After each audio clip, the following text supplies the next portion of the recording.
Oh, hello. Hello. Oh, I just lost my board. Hello. Hello. Pardon me, the is coming back. Hello. Hi, Kirsten. Uh, thank you for saying hi. Hi, Montserrat. I like the hi. Hi. Oh, hi, Abdel, who's like really, really here. Hi, Miriam. Sorry. Hello. Oh, he's like totally video. Awesome. And why is Zoom? Oh, hello, Brianna. I mean, excuse me. Good afternoon, Brianna. Excuse me. I've lost my mind. Okay, here we go. Okay. Hello. Who else do we have? We have hello. Okay, people are coming in. Hello, Jose. Oh, literally, Jose in 3 dimensions. Cool. Awesome. And a wave. That just made my day. All right. It's funny multi-dimensional velocity vectors today, and we've got people existing in multi-dimensions. That is oh, and good afternoon, Alsmael, a person whose third dimension I once in fact encountered on the 4th floor. Amazing. And there is and I said, oh, and Jose, now he's see, now he's in the 5th dimension because he's also in chat. Awesome. And that's Ashley, like a real actual Ashley. Hello, with a hand. Oh my God. Like, all right, I better make this worth your while today. I'm totally touched. It's awesome. Oh, and my boy, was she even? Oh, that's great. Oh, that's like, is that a classroom? Okay, anyway, I don't want to see, this is what happens, right? You finally take the risk of showing video, and then I make it so awkward for everybody that you'd never do it again. That's how it works. But wait, well, speaking of awkward, apparently my board my board doesn't want class participation points because it keeps cutting out on me. I apologize. And hello, Sarah. Oh, soon. Oh, Tobias is taking it to a higher level. All right, hold on. Sorry, I'm partly stalling because my board keeps cutting out, and that's not actually good. I don't know why that is.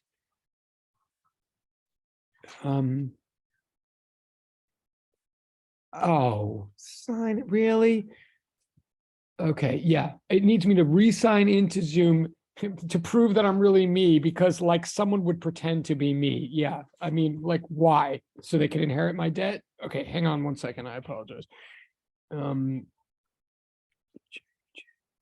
me, I'm just resetting, but I know someone just came in. I think Somaya just came in, and hello, and Tobias is taking it to a higher level with the Pokemon. I'd have to look at this because I'm completely biased. Hold on 1 second. And and yes, good afternoon. Good afternoon, Samaya. Good afternoon, Tobias. Good afternoon, Stephen. Good. I have to see what cards those are. I have to wait. Can I? Oh, I can't zoom into his. I got it. Is it? I can't see. Is it a Radiant Charizard? Wait a minute. Sorry. All right. I'm multitasking. We haven't even begun. Pardon me.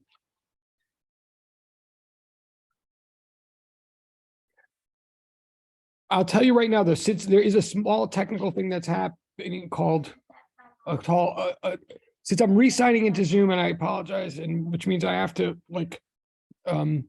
read my own mind and remember my own password. I'm going to say where you want to turn to in a minute while we get rolling here.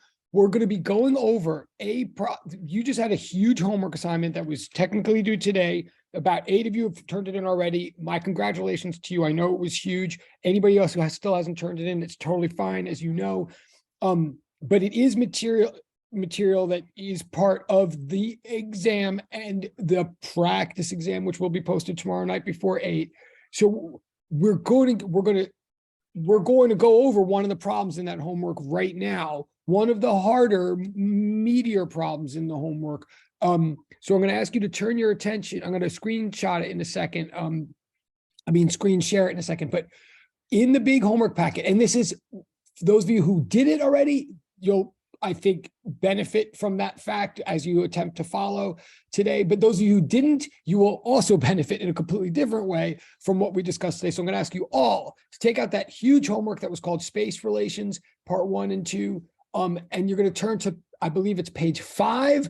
We're going over the velocity vector addition problem that discusses a Pontiac and a Toyota and a gas station. I'm going to put it on the screen in a minute, but I'm having a Zoom issue. But that's where we're going in a moment. And again, and it's way in the, there's a lot of problems that occur before it in the homework that are all meant to lead up to it and help you with it. And many of them are similar to the one we did on Monday. So like anything else, much of that homework is not just meant as practice exercises, but as instruction manuals. So if anything we say today about this Pontiac Toyota problem is difficult or confusing, I highly suggest that you go back and look at the earlier parts of the homework and build up to it. But if not, not. So that's where we're going. I think it's page 5. It's the Pontiac Toyota problem. And again, we're doing this fresh right now for the first time. It's not like we've discussed this before. So you haven't missed anything. So bear with me for 1 second while I put in this.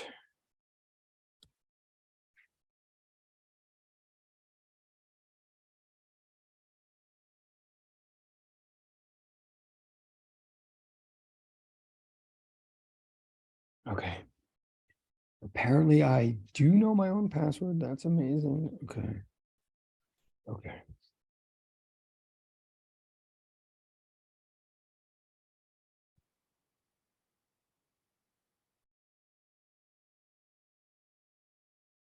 Okay.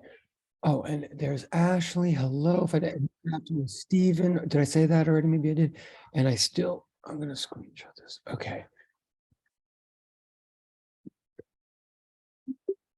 All right. I'm going to show you right now while the other board is lining up. I'm going to show you exactly where I'm talking about in the homework. Again, it's not like we went over the earlier problems. It's not like you're not coming in the middle of a discussion, even though it may feel that way. The problem we're going over is here on the screen right now. You scroll so you can see what I mean. So in this huge packet, right, you at a certain point, okay, I start from the beginning. In this huge packet of homework, it's all about vectors in 2 dimensions. It starts off with position vectors and displacement vectors. That's what we were talking about 2 days ago and last Wednesday, right? So page 1 is all about that. Then it gets to page 2 when it's talking about relative velocity vectors or velocity vectors. Okay, but that's all to remind you of concepts about velocity, which I will remind you today, but which in principle we know, and they're all in 1 dimension. They are very good practice and build up to what we want to talk about. But that's what they are, is practice and build up in 1 dimension. So that's all those pages. Then you get to page 3 where it says space relations part 2, right? Now, this is where we're starting to talk about how to relate, how to combine, how to add, how to subtract velocity vectors that are in more than 1 dimension. So this starts to get intricate now, and it's starting to explain it. This is all meant to be explanation. It's not things that you do. And it reminds me of the 4th form of Galileo's principle of relativity, which is the heart and soul of what we're going to be doing today. And I will remind you of it. But then it goes to page 5 where it tries to apply that concept in 1 dimension so that you'll believe it, essentially. Again, I will do that in my own way today. But then finally, it gets page. Here's Euban. It gets here and on page 5, where it says part B, relative velocities in 2D, 2 dimensions. And then it has this discussion of a Pontiac and a Toyota and a gas station. That's what we're going to talk about today. Okay. And I'm going to switch the screens in a moment, obviously, but can I just see a show of electronic hands? Whether you did this or not is not what I'm asking you to tell me right now, but just, do you have this sheet in front of you to follow? And do you see where I am? Can you just show me electronic hands if you know where I am and you have the sheet in front of you? Thank you, Tobias. Awesome. Thank you, Mariam. Awesome. Thank you, Jada. Awesome. Okay, I'm a little concerned about everybody else, but all right, I'll take it. And 2 more. Was it 2 more? All right, all right. So this is where we are. I'm going to switch the screen so you can start seeing my solution and how to work it out. And thank you, Stephen. Awesome. Okay. Whoa, I don't know what just happened there, but now, whoa.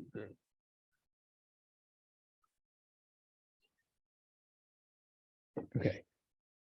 Oh, and thank you. Oh, and thank you, All Smile. I see that now. And thank you, Sarah. I see that now. Thank you very much. All right, so we're good to go. So we're going to start going over that problem, or parts of it anyway. What I want to remind you, I'm going to give you the overview, the perspective on this problem.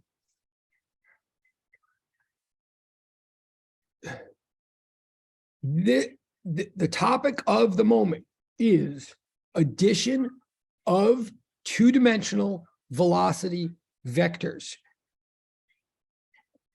Mathematically, it is equivalent in every way to the addition of two-dimensional displacement vectors. That's why we spent doing that last Wednesday. And and thank you, All Smile. Or unless you have a question. Okay, thank you. We spent Wednesday and last Monday adding two-dimensional displacement vectors in order to show ourselves the math that for all time we would, oh, there goes my board again. I don't know why that's. Our theory is that once you know how to add vectors in two dimensions, that's the procedure for all time, no matter what kind of vector they are, no matter how you're adding, how many you're adding together, no matter how many dimensions each one of them entails. It's easiest to picture physically with displacement vectors. So that's what we did Wednesday and Monday. And that's what a lot of that homework packet was all about. Okay, now we're going to take that exact same mathematical procedure and we're going to apply it to what happens when you add velocity vectors. Now, the math is the same, but here comes now, one of the reasons this topic is, I think, very important is that this is a topic that really starts to show us the relationship between math and physics, or the distinction between math and physics. The problem that we're going to solve today about this Pontiac and Buick and gas station has a totally different physical meaning from the problem that we solved on Monday. It means something different in the physical world of space and time, and therefore it raises a question of how to set it up. The issue of the problem today, the challenge will come in how to set it up and what our answers mean. Once we set it up and we get going, then we're going to do the exact same computations as we did Monday and Wednesday. But how to set up those computations is the challenge. And the challenge gets addressed by the physical concept. What is the physical concept? The physical concept is Galileo's principle of relativity.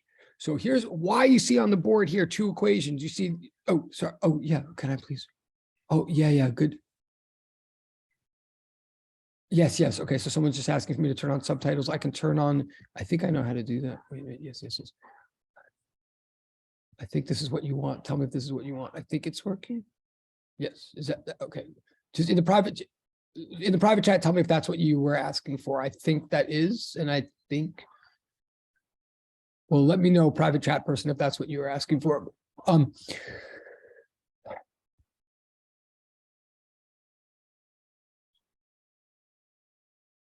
right, well, the concept for today is the fourth form of Galileo's principle of relativity, which established right after we did the train of thought problem weeks ago. It seemed like maybe an abstract physical, idea at the time, but now it's actually going to help us with math. And there goes my board again. All right, so let's just get to it. Okay, this is good. Okay,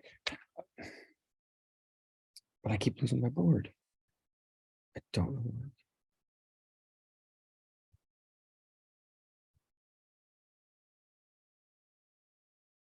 Okay, so the problem that we're looking at that was just on the screen a second ago, we're given a Pontiac and a Toyota at a gas station right away. So I'm doing step one, DFP. I'm going to put down the facts. I'm going to put down a diagram. The facts are we have a Pontiac that I'm going to let be known as P from now on. We have a Toyota that I'm going to call T from now on. We've got a gas station that I'm going to call G from now on. And we're told some facts about these objects. We're told that the Pontiac is traveling at some moment. Oh, okay. It's fine. Okay. We've got a Pontiac that's traveling at a velocity of 30 miles per hour in the direction of 30 degrees northeast, right? Okay. So I've drawn a vector to represent that down the lower left corner of the page.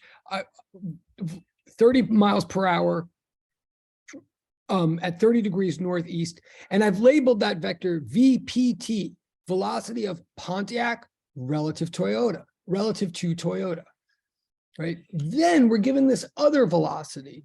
We're given this other velocity, which is the velocity of the Toyota relative to the gas station. And we're told that it's going 60 miles per hour in a direction of 20 degrees south of east, right? Okay, so we have two different velocities that are being given. Why do we have two different velocities? Well, partly because we have two different objects, a velocity and a Toyota, a Toyota and a Pontiac.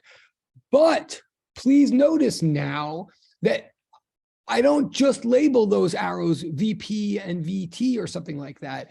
Each of the labels has two subscripts, right? Because each of the velocities is a relation.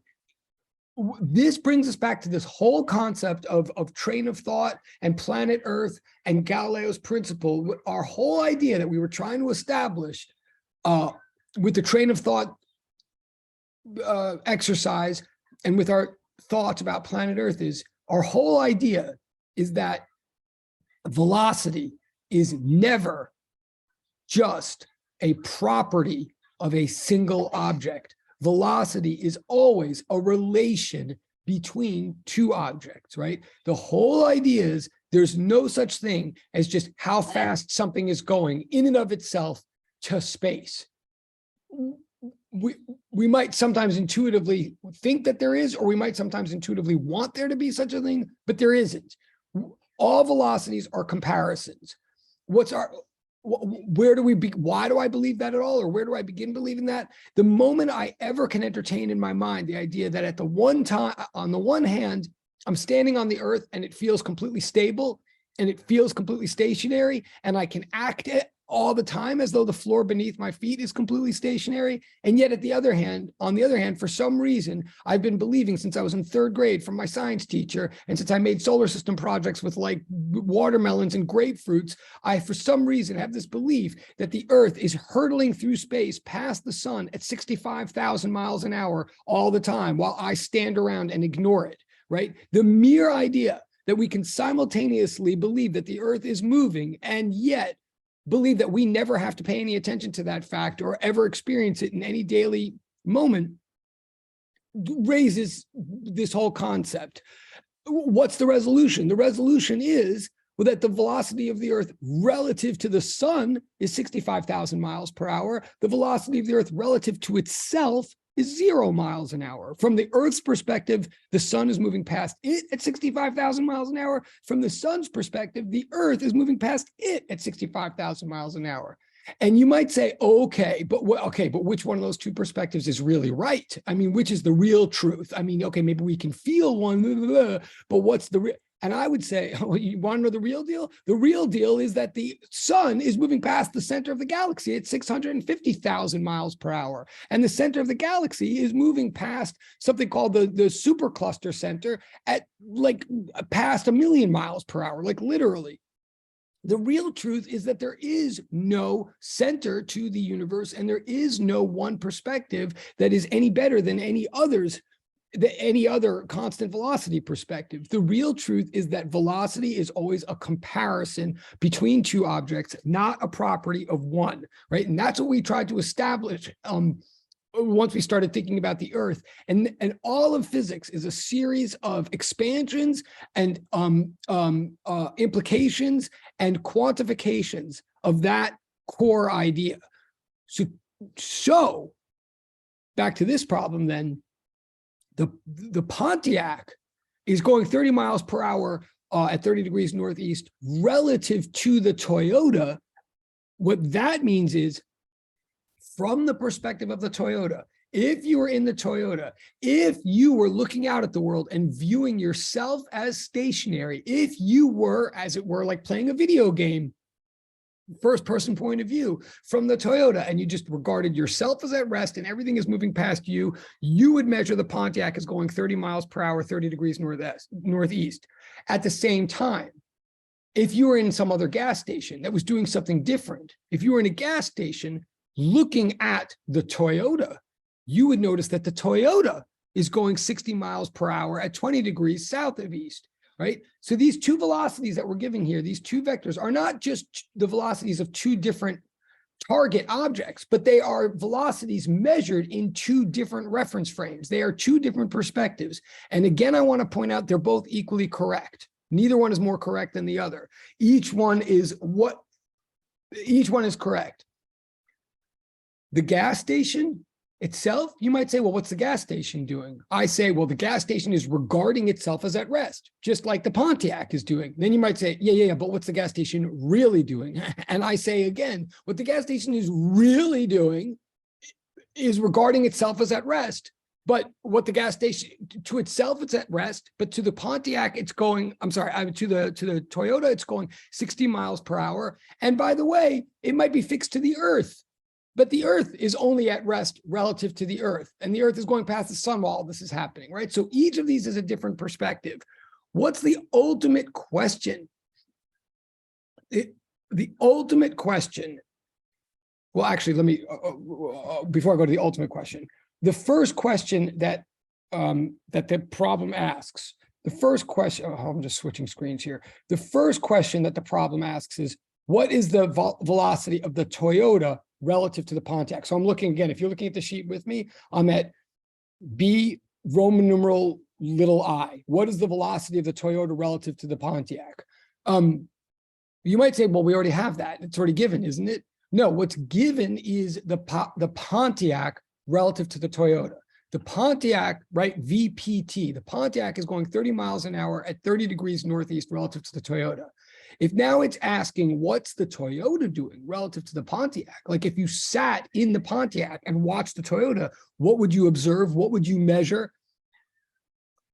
The answer is you would measure that the Pontiac is going 30 miles per hour at 30 degrees southwest. Do you see what I'm saying? Southwest, like the opposite direction. If the Toyota sees the Pontiac going northeast, then the Pontiac sees I'm going to say it again. If the Toyota sees the Pontiac going northeast, then the Pontiac sees the Toyota going southwest. If we see the sun rising in the east and traveling to the west every day, that means the sun is seeing us travel from the west to the east, right? That's relativity. And which one of us is right? Both of us, or neither of us. Similarly, Roman numeral I, lowercase I, what's the velocity of the Toyota relative to the Toyota? If you're following what I'm saying, or especially if you play video games, I suppose, you would come to the conclusion that the velocity of the Toyota relative to the Toyota is 0. Right, and stop me. Let me just see. Are we together so far? Just raise your electronic hand if you're with me so far. Cool, that was fast. Thank you, Tobias. Thank you, Montserrat. Thank you, Mariam. Thank you, Sarah. Thank you, Abdel. Thank you, Brian. Thank you, Jose. Thank you, Katya. Thank you. Okay, awesome. All right. I'm going to make that concrete and memorialize it. I'm going to say, yeah, I'm going to say what everything I'm saying right now, conceptually, again, is Galileo's principle of relativity. But if we want to put it in mathematical form that makes it more practical to use from here on in, what I'm saying, so this is now we have form number 4 already in our notes, but this is an expanded form. Now, what I've said is assume, what I'm saying here is assume that you've got 3 objects, A, B, and C. Any 3 objects, A, B, and C. And they're moving with 3 distinct velocities, like in 3 different speeds in 3 different directions, and assume that all of those speeds and directions are constant. If you have 3 objects, A, B, and C, what Galileo is really telling us, if you're really willing to believe that the Earth could move while you don't feel it, then what we're really saying is from here on in, for any one object A, the velocity of A relative to itself is necessarily always 0. Right? That's implication number 1. If you have just one object that you're looking at and you've got nothing to compare it to, then it doesn't have any velocity at all. If you compare it to itself, it's not moving. When I don't care how fast I run past you, I always see my nose, right? My nose is always with me, or my glasses, whatever. But now if you have two objects, A and B, velocity of A relative to B necessarily is always equal to the velocity of B relative to A negated. Like it's always equal to the opposite of the velocity of B relative to A, negative sign. So if I'm going past you to the north, then you're going past me to the south, and we're both right? So that's implication if you have one object, that's the implication if you have two objects. And then finally, what if you have three objects? This is then where the relativity of velocities gets intricate and becomes computationally challenging. If you have three objects, what we're saying from here on in, and what we have said before, but now we're going to use, is if you have three objects, like a Pontiac, a Toyota, and a gas station, what we believe is that the velocity of object A relative to the velocity of object C is the sum of the velocity of object A relative to B plus the velocity of B relative to C. Now that sounds like a mouthful. It either sounds like a completely obscure mouthful, or maybe it just sounds self-evident, like transitivity or something. But what does it mean physically? What it means, just to remind you, so I'm looking at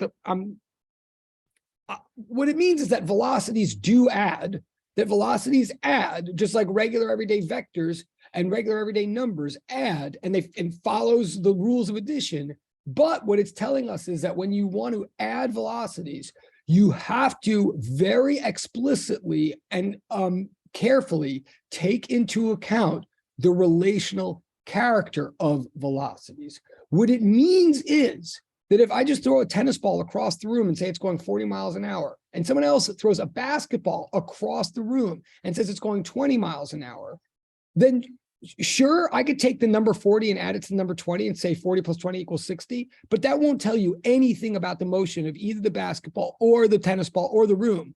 Like a basketball going at 40 through a room and a tennis ball going at 20 through a room don't add together or interact with each other in any way and yield any kind of meaningful 60. It's just a basketball and a tennis ball.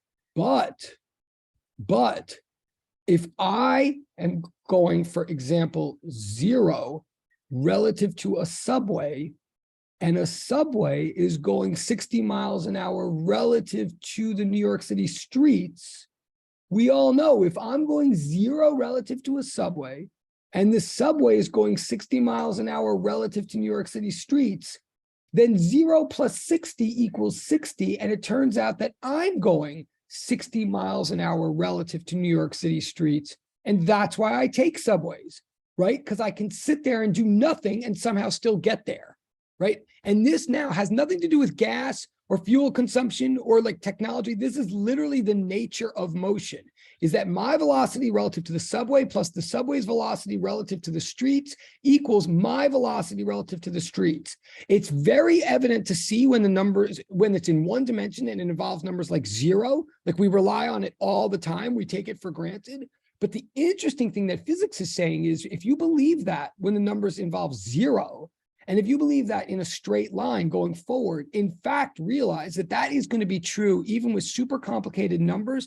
And even if you're going backwards, and even if you're not all in a straight line, even if you're in 2 dimensions, right? What do I mean? I mean, like, for example, you know that if you're on that if you're on an escalator in Columbus Circle, right? And the escalator is going 20 miles per hour relative to the Columbus Circle station, but you're in a rush.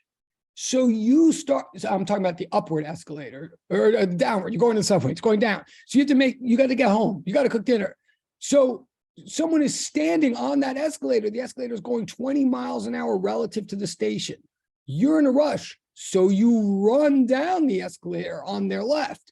You're running 2 miles an hour relative to the escalator. The escalator is going 20 miles an hour relative to the station.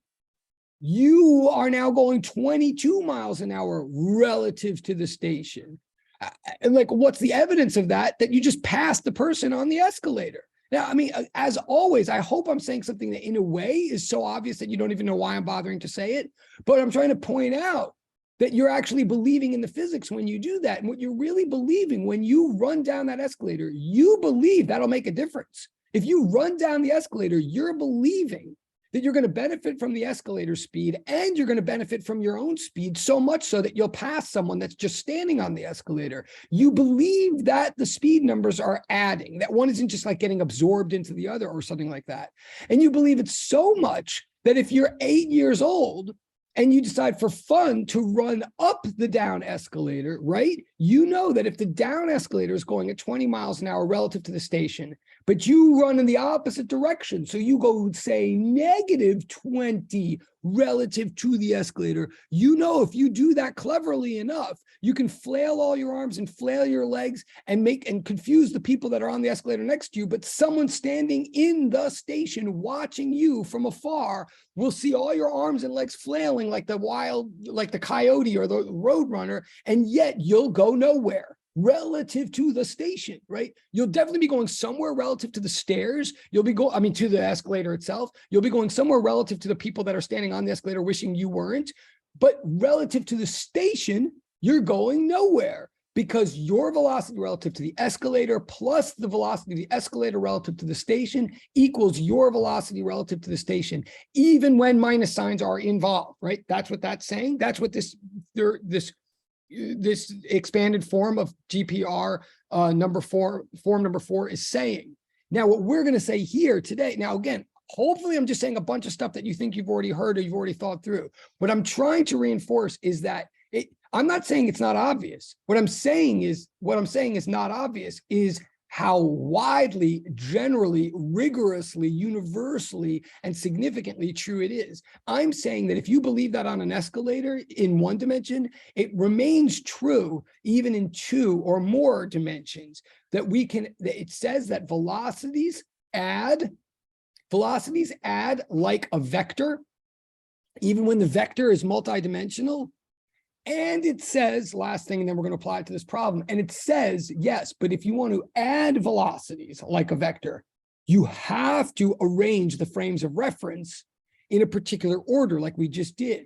I'm going to say it one last time. Velocity of you, well, it's not going to be the last time, but one last time for right now. Velocity of me relative to escalator plus velocity of escalator relative to station yields velocity of me relative to station. Like, I have to take into account the various frames of reference, and I have to arrange them in that order for this to work.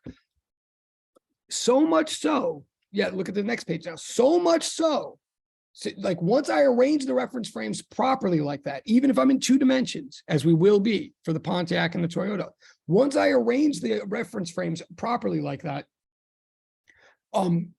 and I yield an addition problem, it's literally an addition problem. It's literally a statement of math and obeys all the rules of math. So, for example, I could subtract, this is what it's saying in the middle of the page right here. I could subtract from both sides. I could do whatever I want. I could arrange, I can algebraically rearrange the equation to suit my needs. One example is I could subtract the VBC from both sides. And I get the statement VAC minus VBC equals VAB. What the heck does that mean? Well, remember again, by the way, I'm talking in general terms here. When I say A, B, and C here, I mean any 3 distinct objects. Like, we will, when we get back to the problem, we'll substitute the Pontiac, the Toyota, and the gas station in for A, B, and C. But this is a general statement I'm making, that for any 3 objects, A, B, and C, this is true. So if I rearrange the terms, I get a subtraction problem. What am I saying physically? I'm saying, okay, let's say you've got 2 different objects whose velocities are measured in the same frame of reference, in the frame of reference C. You can't add 2 velocities in the same reference frame. You can't take a tennis ball flying through a room and a basketball flying through a room and add their velocities together and get anything meaningful. But apparently, according to this statement, what you can do is subtract them. What? Like, what do I mean? I mean this. If you're on that escalator going 20 miles, excuse me, you're on the escalator and you're going 22 miles per hour relative to the station because you're running in the left lane. And someone's in the right lane standing there on the escalator. And so they're going 20 miles per hour relative to the station. If you're going 22, so you're like A, the station is C, and the other person is like object B. So you're going 22 relative to the station. The other person is going 20 miles an hour relative to the station. What can we say of you and her? We can say that your velocity minus her velocity is 2 miles per hour, meaning you are going 2 miles per hour relative to her. You are passing her at 2 miles per hour. From her perspective, if she looks at you, you're going 2, right? So your velocity relative to her is 2, because yours relative to the station is 22 and hers relative to the station is 20, and 22 minus 20 is 2. What am I saying? I'm saying physically, and then we will get back to the problem now, I assure you. What I'm trying to say, though, is how you add or subtract vectors. We learned Monday and last week. How you add or subtract vectors in general, computationally, is what we learned last week, and we're going to apply to this problem. But when it comes to velocities, whether we're adding them or subtracting them is something we have to figure out from the wording of a problem. A general problem involving velocities just gives you a bunch of objects and asks you a bunch of questions. How do you know whether you're going to add velocity vectors together or subtract them? You know by always referring back to GPR form number 4. You know because if velocities are going to be added, they must be in distinct frames of reference. And if they're going to be subtracted, they must be in the same frame of reference. That's the physical significance of this. We'll see it in action in a minute, but hopefully that makes some sense. So let me go. So the problem. So, all right. So I'm going back to the problem. So here was the problem, just flipping the page. So here's the problem, right? So in fact, I might even, yeah. So we have the Pontiac, we have the Toyota. In Roman numeral little I, it asks, what's the velocity of the Toyota doing relative to the Pontiac? We did that. It asked, what's the Toyota doing relative to itself? We said 0. Then if you, it asks you to draw a bunch of pictures, which I'm doing, but sort of haphazardly.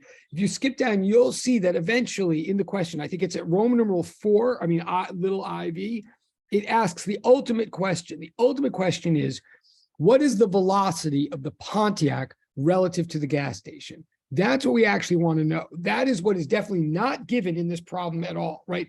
Toyota is given relative to Pontiac.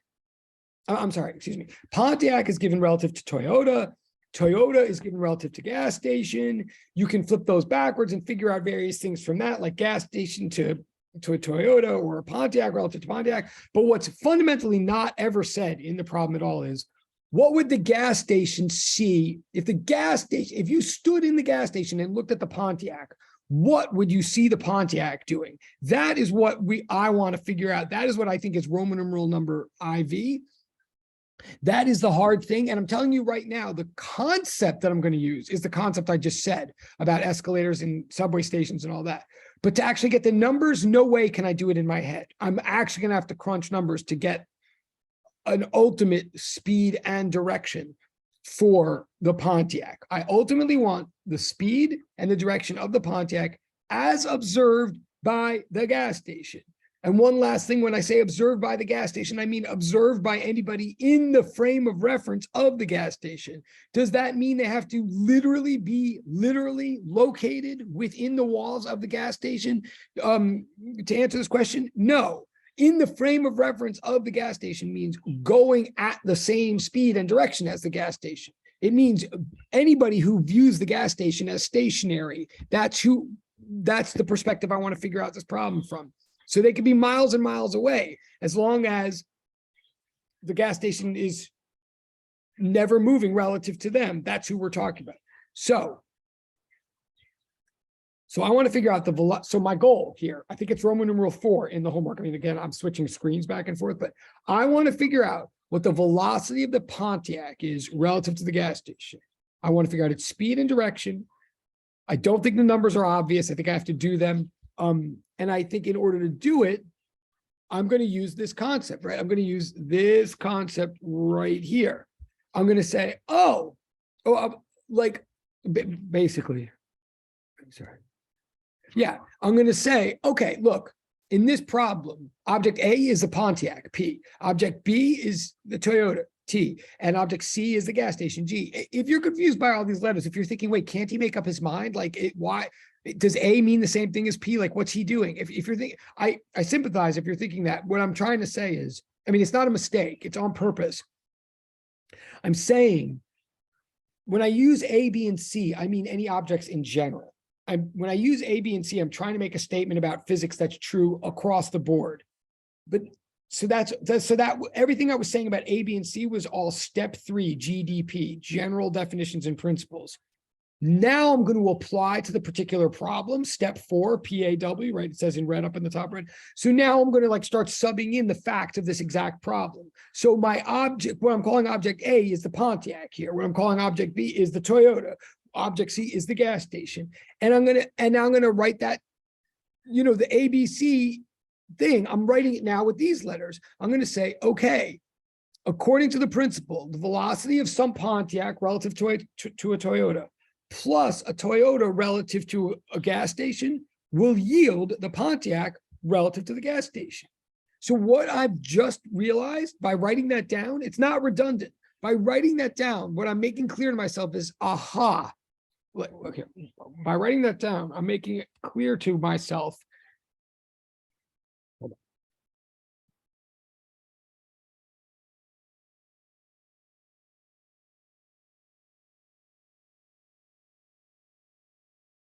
Since the problem wants me to solve for Pontiac relative to gas station, right? Since I'm seeking the velocity of the Pontiac relative to the gas station, and since that fits the pattern of this GPR4, since P, like the sort of transitivity thing, AB plus BC equals AC, similarly, PT plus TG equals PG, that means that what we have here is an addition problem. So what I'm trying to say is that the order of the letters totally matters. You have to arrange the letters in the order that we have for the original principle. So because the letters are arranged that way, it means, okay, to get the velocity of the Pontiac relative to the gas station, we must be adding together PT and TG. I'll say it one last. This is just like saying if I knew the velocity of me relative to the escalator, and I knew the velocity of the escalator relative to the station, I would just add those two things together to get the velocity of me relative to the station. That's all we're going to do here. It's just that here it's in 2 dimensions. So it's harder to see intuitively that would be true, or it's harder to see what addition means. But this is addition, just like on the escalator. If they had asked something different, if they had given me different givens or asked for, or if they asked, what's the velocity of the gas station relative to the Pontiac, for example, then I'd have to do an extra step, or then it would be a subtraction problem or something. I'm saying that based on what the givens were and how the wording of the problem was expressed, it seems to me that we have an addition problem. We're going to add the velocity of the Pontiac relative to Toyota to the velocity of the Toyota relative to the gas station. Okay. Like, so, but it, like, I'm just saying, when I say also here on the page, when I say also PG minus TG equals PT, I'm just giving you an example of how once you write that down, PT plus TG equals PG, then you can rearrange it any way you want for anything that you're looking for. If we happen to have been looking for PT, then we'd rearrange it like that, and we'd realize we have to do a subtraction problem. Okay, that may be a little fuzzy, but I'm saying we've got a statement here that's always true. We've put in the letters to make the statement true. Now we arrange it to whatever computational result we're looking for. Okay, we're looking for PG. We're going to add PT to TG. They are vectors, so we're going to add those 2 vectors. We're going to add them. So here's my diagram. This is my depiction of the situation. And this diagram is strangely similar to the diagram we did on Monday because the numbers are coincidentally very similar. What do we have? We have one vector that's 30 in length, and it's going off at an angle of 30 degrees northeast, right? So that's the VPT vector. We're adding it to a vector that's a lot longer, that's in principle twice as long, 60 miles per hour, going off at what should be a slightly more acute angle of 20 degrees, right? We're adding those 2 vectors, we're placing them tip to tail, and the answer we want will be the resultant vector that goes from the original tail to the final tip, the red line, right? And that, so if we're adding velocity VPT to velocity VTG, then what we're going to get at the end of the day is velocity VPG. Okay, so we're now, I've spent a long time trying to set this up and set up the concept. Because I think that's the hardest part, honestly. Now that we know how to set it up, now that we know this is an addition problem, and we're putting two vectors tip to tail, we're about to engage in the exact same computational process that we did Monday and last Wednesday. To add these vectors, to add the VPT and the VTG, we're going to zoom in on each one separately, and we're going to break up each one separately into its constituent horizontal and vertical components, right? We're now going to engage in GPR5. We're going to say every two-dimensional, just like we said on Monday, every two-dimensional displacement is really two one-dimensional displacements occurring independently yet simultaneously. Now we're going to say every two-dimensional velocity is really two one-dimensional velocities occurring independently yet simultaneously, right? So here we go. We're going to zoom in on the first one. So I'm zooming in. So this is a zoom in. Zoom in. Okay, so I'm zooming in on the first one. VPT equals 30 miles per hour off to the northeast. So I make it the hypotenuse of its own right triangle. And I say, okay, and I say northeast is really the addition of north plus east, or since addition is commutative, the addition of east plus north. And so I draw two perpendicular vectors, tip to tail, making them the legs of this right triangle for which the original vector is a hypotenuse. Notice as a strategy now, and this is something I mentioned at the end of class last Monday, but note it, this is the part that really takes practice. I'm trying to make it seem as self-evident as possible, but the truth is until you try it on your own, it looks like this is the only, I'm saying this is the best way to do it, but I know, I get it. I know she's going to come back in a few minutes and I'm going to be done in a few minutes. I'm saying this is the best way to divide that hypotenuse into two legs, tip to tail. But until you practice, you might think it's the only way, but there are other choices you could make that you'll see when you practice on your own. And the other choices that you could make might technically even be right, but they're going to be very messy and get into a lot of trouble. Sidebar, just as an example, when I take that hypotenuse, that arrow that's pointing up and to the right, and I say I'm going to divide it into components. If you've never done this before and you do it for the first time on an exam, what a lot of people will do is something like this. They'll say, okay, northeast is like north plus east. Now, technically that'd be right, but it's got, for 1,000 reasons you'll see at the end, that's going to get you into a lot of trouble and be very confusing. And you're not going to know which angle is which and how to do SOHCAHTOA. And that's the second best thing, or the first worst thing to do, but way worse than that a lot of people will do on it. So don't do that. I'm saying, what am I saying? I'm saying whenever you divide a vector into components, always draw the horizontal one first, and then from the tip of the horizontal, draw the tail of the vertical. That is a strategy that will never let you down. It's not a law. You wouldn't think of it until you practice this a lot. But as a strategy for maximizing correctness and points on an exam, always draw horizontal first, then vertical. Draw the horizontal end with a tip. From the tip, draw the tail of a vertical, as opposed to what I just did here in red that I'm going to erase. And what's far worse than what I just drew in red that you definitely don't want to do, but it's a dead giveaway when people do this on exams. I know they've never looked at this stuff before. When people will do things, well, if you leave off the tips entirely, that's really, don't do that. This is not pure math. This is physics. And the hard part here is not the math, it's the physics. So all of these triangles that you're drawing should all be composed of arrows, of vectors with tips and tails, because it's all about direction. So you definitely need to include the tips and tails. But another thing that doesn't make any sense that people will do if they don't practice, don't do something like this. Don't do something like arrow, arrow. Like that, you might think to yourself, well, it's the same triangle. I mean, I'm going to get all the trigonometry right, or I'm going to get all the geometry right. You might to a point, but eventually all the answers, once you're combining these triangles together, are going to be wrong, and all the minus signs are going to be wrong. And then you'll be like 3 minus 2 is 3 minus 2 is very different from 3 plus 2, right? It just seems like a minus sign, like minus 2 plus 2, whatever. But then when you're adding these together, 3 minus 2 is 1, 3 plus 2 is 5. That's a completely different number, right?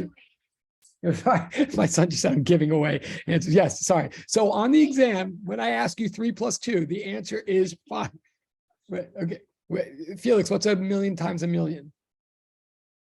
Trillion.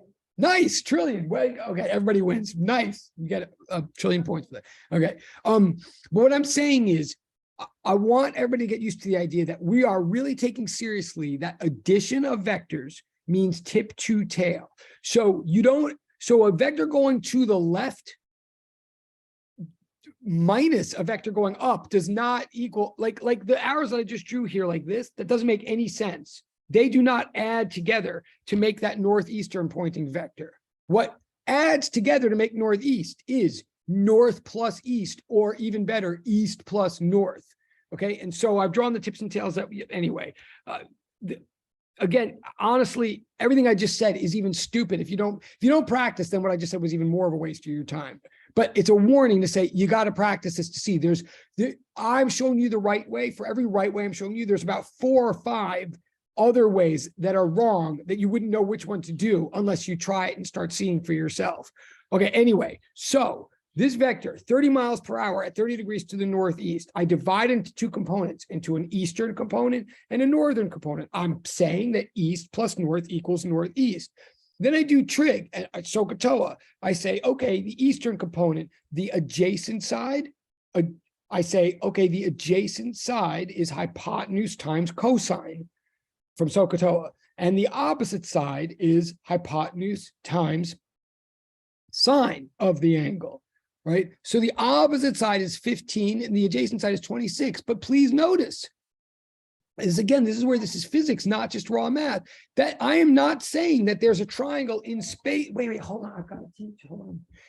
I'm not saying that there is a triangle in space with distances of 30, 15, and 26. I'm saying that at any given moment, if a car at a given moment, we're traveling at a rate instantaneously of 30 miles per hour to the northeast, 30 degrees, then that's equivalent to a car at that moment going 26 miles per hour to the east, while also at the same time going 15 miles per hour to the north. These are speeds, these lengths of these arrows. The lengths now are representing instantaneous speeds. They're not representing lengths in actual space. So this is now more abstract. Wait, please, you gotta just let me teach and then I'll be done. Okay, so the stop. So I've zoomed in on the first vector and I've gotten its horizontal and vertical components of 26 miles per hour to the east, 15 miles per hour to the north. Now I zoom in on the second vector being velocity of the Toyota relative to the gas station. And I do the same thing. And again, if you're getting bored now, I apologize. And this is the exact same math as Monday. It just means something different now. So those vectors I get, it's a 20-degree angle. So I have to do it on my calculator, but I get that the eastern component is approximately 56.4 miles per hour. And the opposite leg is 20.5 miles per hour to the south, right? It's like going down on my page now because the whole original angle was southeast. Okay, so now I've got 2 components for each of 2 separate velocities. Well, apparently I'm being asked to add them. The physical nature of this problem is it's asking me to add these velocities. So I'll add them all up just like I did on Monday. I make an XY chart. Only my XY chart now is the X and Y components of velocities. It's VX, VY. I'm adding up velocities. I'm adding up the velocity of Pontiac relative to Toyota plus the velocity of Toyota relative to gas station to get the velocity of the Pontiac relative to the gas station. And what I'm literally saying is that if you believe that velocities add along an escalator, like along a one-dimensional line, like in the subway station, then it doesn't matter whether that one-dimensional line is north to south or east to west or up to down. Along each one-dimensional line, physics is working independently. So I just take all of the X components of the velocity. I say, aha, the Pontiac was going 26 to the east relative to the Toyota, The Toyota was going 56.4 to the east relative to the gas station. So I just tally them up in the X column of this, and I get a total of 82.4.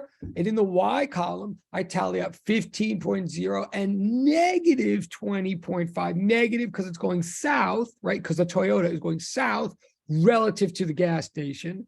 And I add those up and I get negative 5.5. So now, again, just like on Monday, I now have a final, I have a total for the east-west, I have a total for the south-north. So I make one big triangle out of these legs.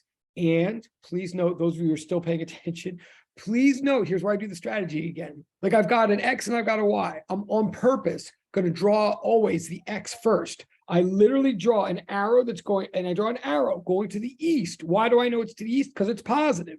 So I literally draw this really long arrow going to the east with the tip at the end, 82.4 miles per hour. That represents that this thing at the Pontiac, relative to the gas, it represents that the horizontal component of the Pontiac's velocity as measured by the gas station is this really fast speed of 82.4 miles per hour, right? And then from the tip of that horizontal vector, I begin the tail of the vertical vector and I draw it south down the page. Why? Because there was a negative sign in the final answer. So I draw down 5.5 and I say, okay, the vertical component of the Pontiac relative to the gas station is 5.5 miles per hour to the south. So I've got an eastern pointing vector, and then from its tip, I draw the tail of a southern pointing vector. And the hypotenuse that connects them both is my final answer that I'm looking for, and we're just about done. But you'll know that you've set up your final triangle correctly. Again, I promise you, when you practice this, you'll see that with the two results of my chart. Once you practice, you see that there's a million different ways I could make a triangle out of 82 and 5.5. I mean, there's a bunch of different ways I can make a triangle out of that. But there's really only one good way, or only one really right way. And the right way is what I'm saying here on the page, like as opposed to drawing the 5.5 first and then drawing the 82.4 from it or something. But if I do it correct, I'll know I did it correct, because I'll see that the angle that I want, I'll know I've done this wisely. If the angle that I'm going to solve for at the end, where I labeled my theta, if I see that the angle, but, and you may want to write this down, I didn't write this on the page, but you know you've done things correctly. If the angle between the tails, and there's only one, right? You see, like up in the top right, you have a right angle here. Sorry. Hold on. Like this is a right angle, right? But if you're like the way with SOHCAHTOA and everything, well, what I'm saying is the angle up here, the right angle, is between a tip and a tail. And the angle down here, this other is between two tips. But if the angle that's between two tails is also the angle that's being measured from a horizontal, you see what I'm saying? Like this angle between the tails is an angle that's being dropped from a horizontal, as opposed to the angle that's between the tips is being cut away from a vertical. I can't say it any better than that. I'm sure somebody could, but that's what you're looking for. You know you've drawn your triangle correctly. First of all, you have to have tips and tails in your triangle. I literally do take points off for that, which is unexpected and harsh if you're not paying attention in class. Like, I'm not looking for raw math problems here. I'm looking for physics problems. So your triangle always has to be composed of arrows, and you'll know that you've done your triangle correctly if the place where two tails meet is a place where a horizontal meets a diagonal line, as opposed to where a vertical meets a diagonal line, because then what we're saying is the angle to solve for this theta angle here is a customary non-awkward angle of some amount south of east. You see, like the angle that we're going to solve for is a southeastern angle. It's saying that our final answer is that according to the gas station, the Pontiac is traveling in some southeasterly way. If I tried to measure this angle here, this blue angle down at the bottom of the triangle, like I could do it. I could do the math for that angle, but that's I don't know what that angle means. That's not south of east. It's like west of north, but it's not even that because the arrows are pointing down, not up. I literally couldn't even translate that angle into any kind of physically sensible or English description. But the angle at the top left, since I did this correctly, I've got an angle between the two tails that's telling me that the way the car went was not east-south or east-north, it's southeast. How much southeast? Well, how much southeast? Right here. The arc tangent of the 5.5 divided by 82.4, right? Because tangent equals opposite over adjacent, SOHCAHTOA. Tangent of the angle equals the opposite over the adjacent. So the angle equals the arc tangent of opposite over adjacent. It's a very small angle. It's 5.5 over 82.4. The arc tangent is on your calculator, approximately 3.81 degrees southeast. Like I don't put any negative signs into the calculator. I don't get all about, I can see from my picture. I can see what the negative signs mean in my picture. I can see that my final answer is some speed that is headed 3.81 degrees south of east. And what is that speed? The speed I get from Pythagorean theorem, right? The square root of the sum of the leg squares, the square root of 82.4 squared plus 5.5 squared, which is approximately 82.6 miles per hour. So my answer to this whole question, right? My answer is that the Pontiac, well, the answer is that VPG, the velocity of the Pontiac relative to the gas station, is a speed of 82.6 miles per hour in a direction of 3.81 degrees south of east, right? That's my answer. And what does that mean? And what does that mean? It means if you were in the gas station, or if you were looking at the universe from the perspective of the gas station, you would observe a Pontiac driving at that rate in that direction. It's not what the Toyota sees, it's what you see. What you see is right for you, what the Toyota sees is right for it, but that's what the gas station sees. I think it makes sense, but I could never do that in my head. Like I have to do that whole procedure to get that, right? When I say I think it makes sense, I think it makes sense that the speed is something greater than 30 or 60. And I think it makes sense that I would see something heading in a southeastern direction, but beyond, that's what I mean when I say it makes sense. So roughly, approximately, qualitatively, I don't find the numbers shocking, but I never could have predicted them if I didn't go through all this computation. We're going to push it a little bit farther. I'm going to stop and see if there's questions, but if you follow, so that again, what did that answer? That answered the velocity of the Pontiac relative to the gas station.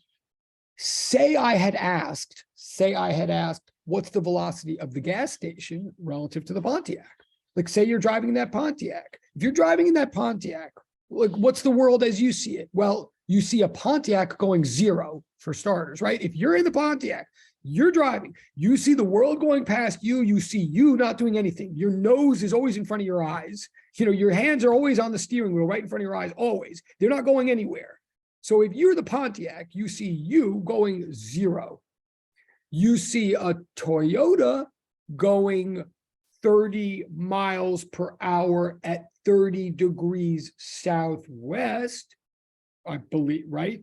Because we said that the Pontiac is going northeast relative to the Toyota. So if you are the Pontiac, you see the Toyota going southwest. And if you are the Pontiac and you see this gas station is going past you, right? Especially picture that this is a video game. So don't ask yourself, like if you were picturing this, if you were driving the Pontiac, you would see your hand stay on the wheel and you would see a gas station pass you, right? Like now your brain might do something like say, yeah, but what's actually happening is blah, blah, blah, blah. But I'm saying to reject that because that's actually your brain being wrong. What you would observe, what you would measure is a gas station going past you. At what rate? At a rate of 82.6 miles per hour. In what direction? In a direction of, now get this, I'm saying if you're the Pontiac, according to everything on this page right here, according to the highlighted answers, if you're the Pontiac, you would see the gas station. In fact, I'm going to ask you, what direction? I'm going to ask you, and we're almost done, but I want to make sure we're all together here. If you're the Pontiac, what direction, and this is not a trick question, but it is a question. Like what's on the page right here is what the gas station, excuse me, what's on the page right here is what the Pontiac is doing from the reference frame of the gas station. That's what's on the page right here. That's the answer we just got. Now I'm asking you, okay, what if you're the Pontiac? What direction do you see the gas station going in? And I'm going to pause. To see. Anybody can put in the chat. You can put in private chat. Can I just ask this first? Can you just raise your electronic hand if you even hear the question? I'm not gonna force it, but should I repeat the question? Wait, okay, okay, control of the experiment. Raise your electronic hand if you hear me right now at all. Uh-oh. Raise your hand. Thank you, Tobias. Thank you, Montserrat. Thank you, Ashley. Thank you, thank you, thank you, Jada. Thank you, Brian. Thank you, Katya. Thank you. Now everybody's like, oh, okay, yes. Okay, thank you, Osmail. Thank you, Jose. Thank you, Stephen. Okay, so you all hear me right now. So I'm going to repeat. Okay, bear with me. We've got 9 minutes or so. Now this is, and he says, you're welcome. I love it. I appreciate the you're welcome. I'm going to put in a portal for your welcomes. That's great. Wait, but there's something else in the chat. Wait a minute. Wait, why is it? Okay, so I'm going to repeat what I just. Now I'm saying what's on the page, what we just figured out. We just figured out the overall velocity of the Pontiac relative to the gas station. It's a detailed answer. It's a detailed computation. I think it makes sense because, like, I think physics makes sense. I'm hoping you'll think it makes sense either now or later, but I certainly don't think it's self-evident, right? I mean, and this is always the problem in physics. Like the minute everything in physics is absurd until you understand it. And then the minute you understand it, it seems obvious and you can't understand why you didn't understand it before or why anybody's bothering to tell you, but that's not the way. Like this, right now, this might be making some sense, but I don't think it's obvious. I think it's sinking in. So we're saying here on the board is that the velocity of the Pontiac relative to the gas station is 82.6 miles per hour at a direction of 3.81 degrees southeast. That is what the gas station would see the Pontiac doing. And the gas station would be correct from the gas station's perspective. Now, what I'm asking you guys to please put in the private chat or the public chat or whatever, I'm asking you, what if you're the Pontiac? What direction would you see the gas station going? And I'll tell you that, I'll repeat that again in a second. But I think if you're really following me, you can even give me a number. You could literally give me an angle with the points of the compass. But if that's too intimidating, and I think you could do it in your head, and that's sort of a hint. But if you don't wish to do that, I believe you can certainly give me the points of the compass. So I'm going to repeat. The question is, if you are the Pontiac, what direction do you observe the gas station to be going? And please, can you please raise your hand if you hear that question? I mean, raise your electronic hand if you hear the question. Uh-oh. The question is, if you're the Pontiac. Oh, thank you, Ashley. Oh, and thank you, Abdel. Awesome, awesome. Okay, that's 2, that's 4. Oh, thank you, Osmail. Thank you, Stephen. Yes, thank you, Brian. Thank you, Sarah. Thank you, Jose. Okay, awesome. So now I'm going to repeat it. I'm going to hold, and please, and by the way, remember there is a portal where you get points if you get a wrong answer. Please feel free to be wrong on this. There will be no shame. What I want is engagement and maybe eventually marriage. No, what I want is engagement. Don't worry about being wrong, but try the question. So I'll say one last, so please put in the chat and you can do it privately and I will never tell your parents what you said or your spouse or your children. I'm saying if the Pontiac is going at 3.81 degrees southeast relative to the gas station, what is the gas station doing relative to the Pontiac? And we've got 7 minutes. I think we're going to just wait. I think this is going to be the class closer. You're also welcome to put in the chat something like, yeah, I hear the question, but I don't understand it. Or I understand it, but you're freaking me out. Or I'm understanding it, but I want to drop the class. Or I actually don't understand the question because I was feeding the cat for the last 20 minutes that you were talking. Whatever, just give me something.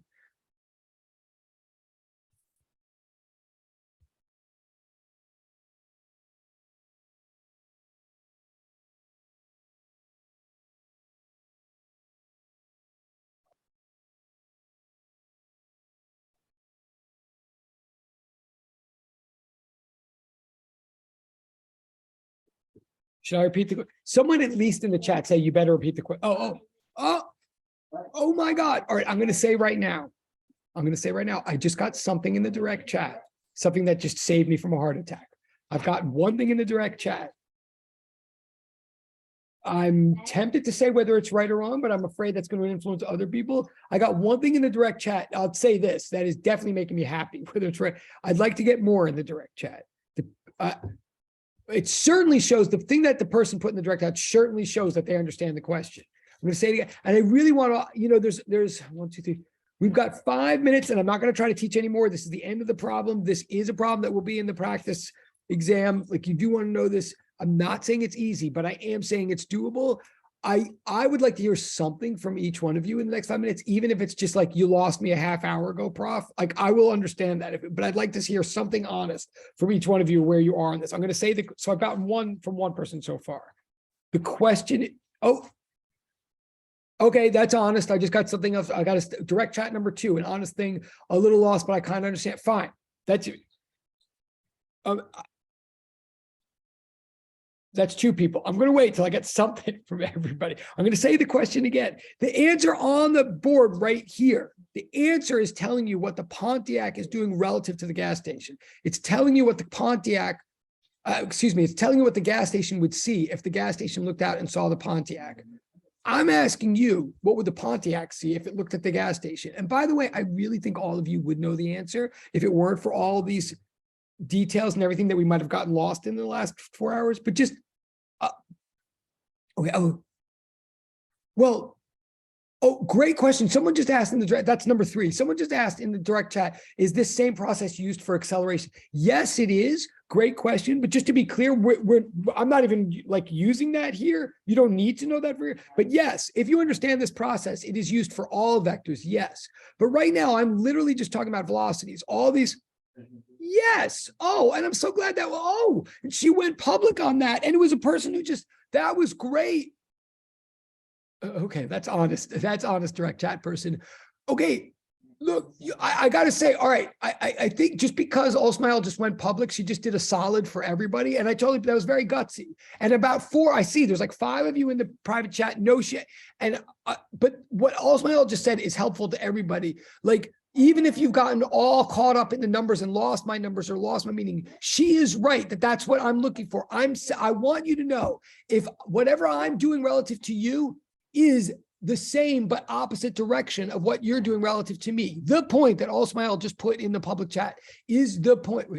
Yeah. No, exactly. And thank you. I just saw 2 more people in the direct chat. Yes. So look, since we have 3, right?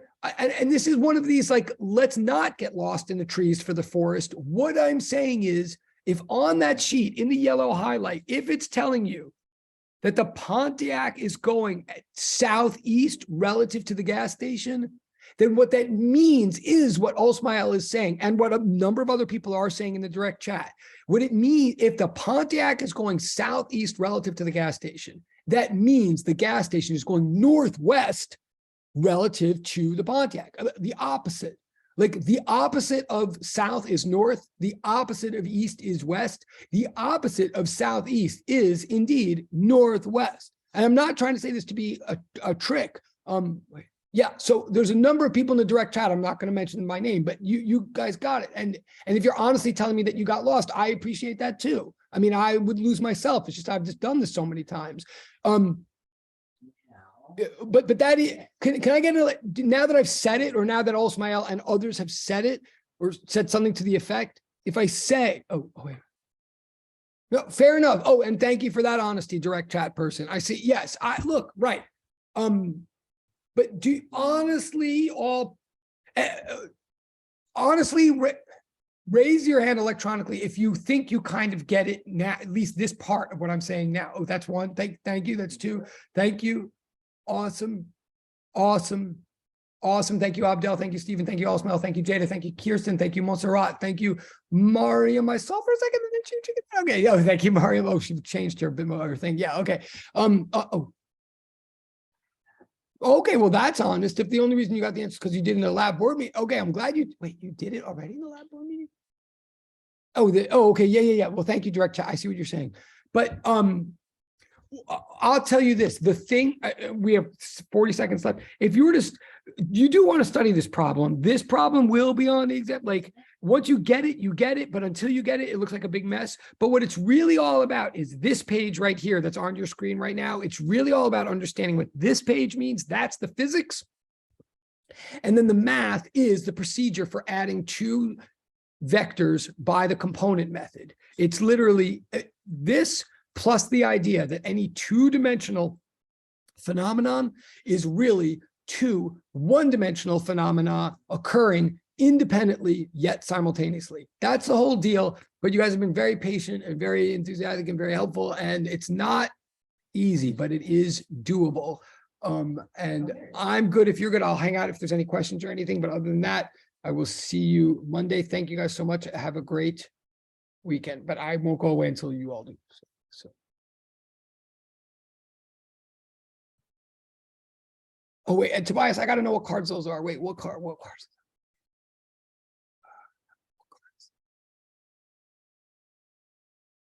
Oh, you just, sorry, because I just tried to enlarge it so I could see. Wait, let me see. What'd you say? Have a good day, folks. Oh, wait, it is a Charizard. Oh, and a Raichu. Awesome. I just couldn't see because it's so small. That's awesome. Awesome. I love it. Thank you guys. Have a great Yaver Bomber. Good deal. And thank you for going mail. That was gutsy. You definitely put that in the portal. Seriously. But all of you, thank you very much. Tobias, I love that avatar. You're the man. Jose, you're that. And Jose, thank you for going totally video at the beginning. Put that in a portal for real. Yo. Well,